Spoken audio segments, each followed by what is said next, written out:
Hey everyone, welcome to The Explainer. Let's just dive right in, shall we?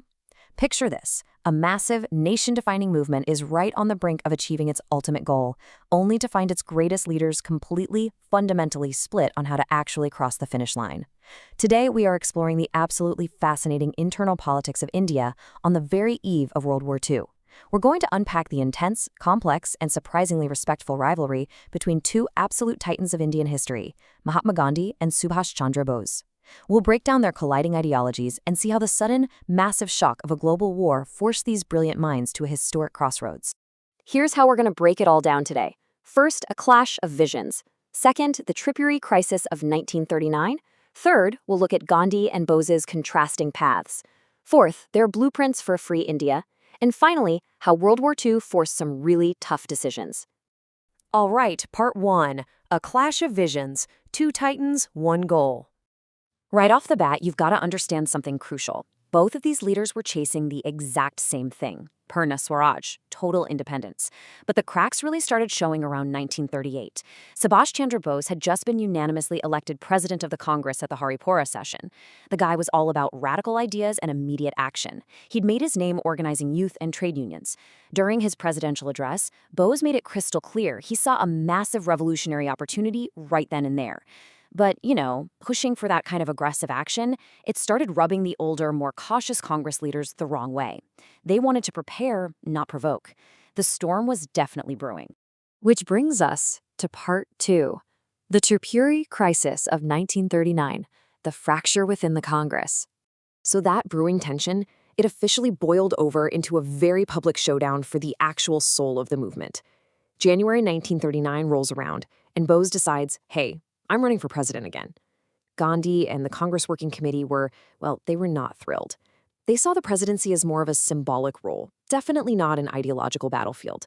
They threw all their weight behind a candidate named Patabi Sitaramayaya. But look at this breakdown.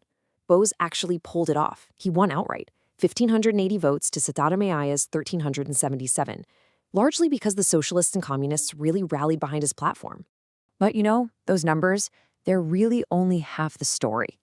Right after the election, Mahatma Gandhi drops this absolute bombshell of a public statement. He says, "Patabi's defeat is my defeat."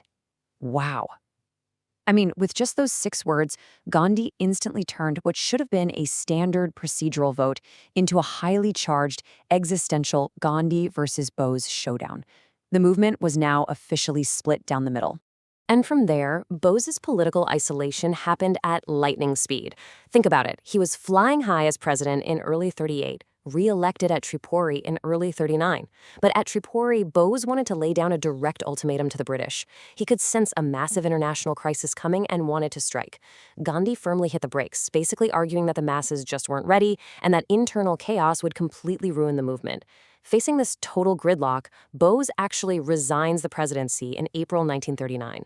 By May, he's off forming a new faction, the Forward Bloc, and by August, he is completely ousted from his Bengal committee post and banned from holding elective office for 3 years. Just an unbelievable turning of the tables.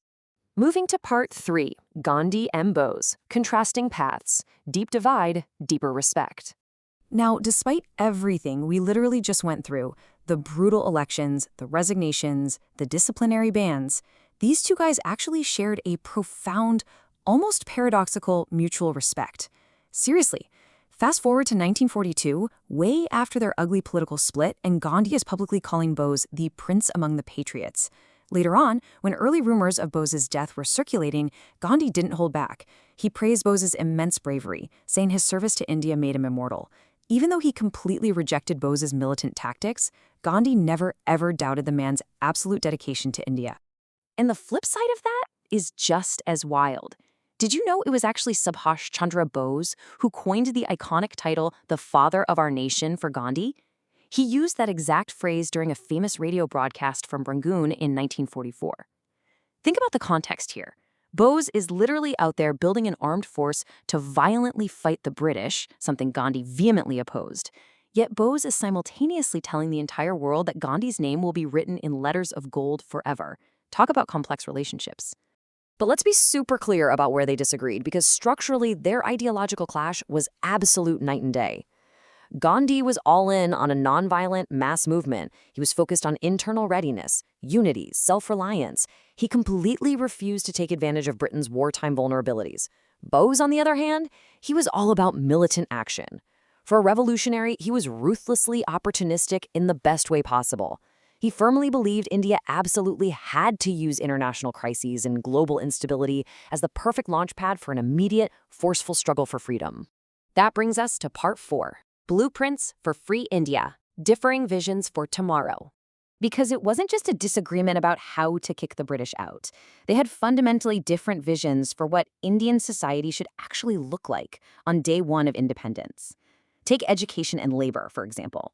In 1937, Gandhi rolls out Nai Talim, this beautiful, holistic education system built entirely around purposeful manual labor, using handicrafts to build up a self-sustaining, village-level economy. Bose? Total opposite. He was leaning heavily into rapid industrialization and modern, top-down state planning. He even set up a national planning committee in 1938 to modernize India's economy right from the top. And look at their approaches to women's emancipation. They both fiercely championed it, but again, their methods were on totally different planets. Gandhi is out there promoting vast social upliftment, breaking down traditional taboos to free the mind. Bose takes this stunningly radical militant step. In 1943, he actually calls on women to serve as frontline combat soldiers.